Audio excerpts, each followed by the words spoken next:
ये कहानी बहुत पुरानी है। राजा महाराजाओं के समय की। एक राजा था, अत्यंत शक्तिशाली व धन धान्य से परिपूर्ण, अपनी प्रजा का बहुत ध्यान रखने वाला। उसकी प्रजा भी उसे बहुत मान सम्मान देती थी। हर दृष्टि से वह सुयोग्य शासक था। उसकी रानी भी बहुत सुंदर और नेक दिल की थी। सब था राजा के पास, कमी थी तो बस एक की, कोई संतान नहीं थी। एक दिन उसके राज्य में एक बहुत सिद्ध साधु महाराज आए। राजा ने अपनी रानी के साथ उनकी खूब सेवा की। जब साधु महाराज प्रसन्न हो गए तो दोनों ने विनती की कि उन्हें इस राज्य का राजकुमार प्रदान करें। साधु महाराज बोले कि मुझे इसके लिए तप करना पड़ेगा, उसके बाद ही मैं बता पाऊंगा कि क्या होगा। तप के बाद साधु महाराज बोले कि राजकुमार तो मैं तुम्हें दे सकता हूं, पर उसकी अल्पायु है और उसकी मृत्यु सर्पदंश से होना अवश्यंभावी है। सुनकर राजा बोला, आप इस बात की किंचित मात्र भी चिंता ना करें। अगर हम अपने राज्य के सारे सांप ही समाप्त कर देंगे तो राजकुमार की मृत्यु नहीं होगी और वह चिरायु हो जाएगा। आप हमें पुत्र प्रदान करें। साधु महाराज बोले कि होनी होकर रहती है, फिर भी अगर तुम्हारी यही इच्छा है तो तुम्हारी सेवा से खुश होकर मैं तुम्हें आशीर्वाद देता हूं कि अगले वर्ष यहाँ का राजकुमार जन्म ले लेगा। साधु महाराज का कथन सही सिद्ध हुआ। बहुत ही खूबसूरत राजकुमार का जन्म हुआ। सभी बहुत प्रसन्न थे। पूरे राज्य में उत्सव मनाया गया। राजा तो राजा था, वर्चस्व का स्वामी। उसने राजकुमार की सुरक्षा हेतु पूरे राज्य में साधु महाराज की भविष्यवाणी बता दी। राजकुमार पर खतरा जानकर आनन फानन में सभी सांपों को खत्म कर दिया गया। हर पल राजकुमार की रखवाली के लिए 10 सपेरे तैनात कर दिए गए कि आसपास कोई सांप ना फटके और अगर कोई दिख भी जाए तो उसका वहीं अंत कर दे। उनके अलावा और भी बहुत से पहरेदार दिन रात पहरा देते। साथ ही पूरी प्रजा भी इस बात का ध्यान रखती कि सांप तो क्या, कोई कीड़ा मकोड़ा भी राजकुमार के इर्द गिर्द ना फटके। राजकुमार दिन दूनी रात चौगनी वृद्धि से बड़ा होने लगा। अब वो 20 साल का बांका नौजवान हो गया था। राजकुमार भी राजा के समान हृष्ट पुष्ट वीर और साहसी था और उनकी ही भांति सहृदय था तो सबका प्रिय भी था। राजा रानी अब बूढ़े हो चुके थे। राजकुमार को हर तरह से सुयोग्य देखकर राजा ने सोचा कि अब राजकुमार का राज तिलक कर दिया जाए। पूरे राज्य में राजकुमार के राज तिलक की मुनादी करा दी गई।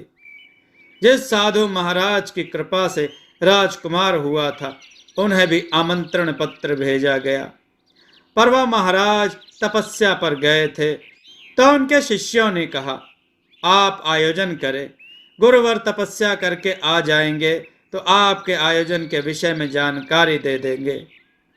बड़े धूमधाम से उत्सव की तैयारियां शुरू कर दी गई। बहुत ही भव्य आयोजन किया गया। बहुत ही भव्य आयोजन किया गया। पूरे सिंहासन को फूलों से सजाया गया। सिंहासन के पीछे बेहद खूबसूरत कलाकारी की गई। बहुत तरह की कलाकृतियां भी लगाई गई।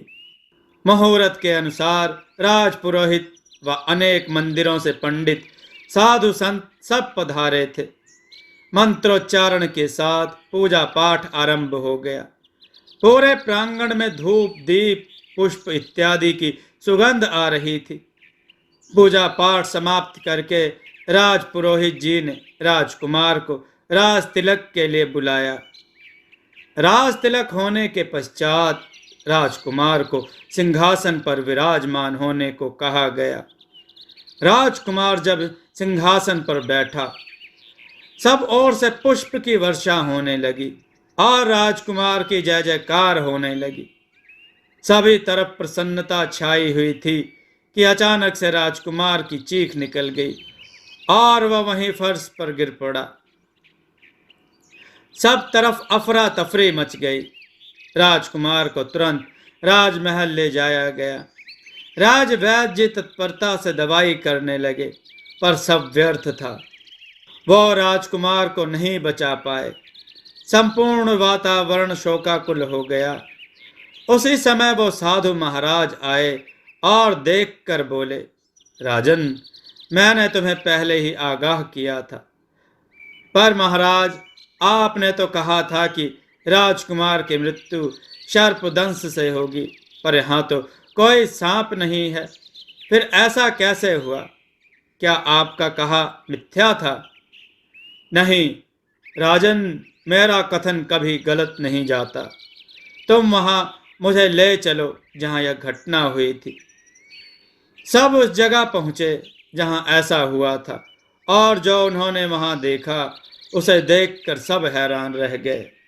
उन्होंने देखा कि जहां राजकुमार की मृत्यु हुई थी, वहां पास में सांप का फन जैसा पड़ा था, जो रक्त रंजित था।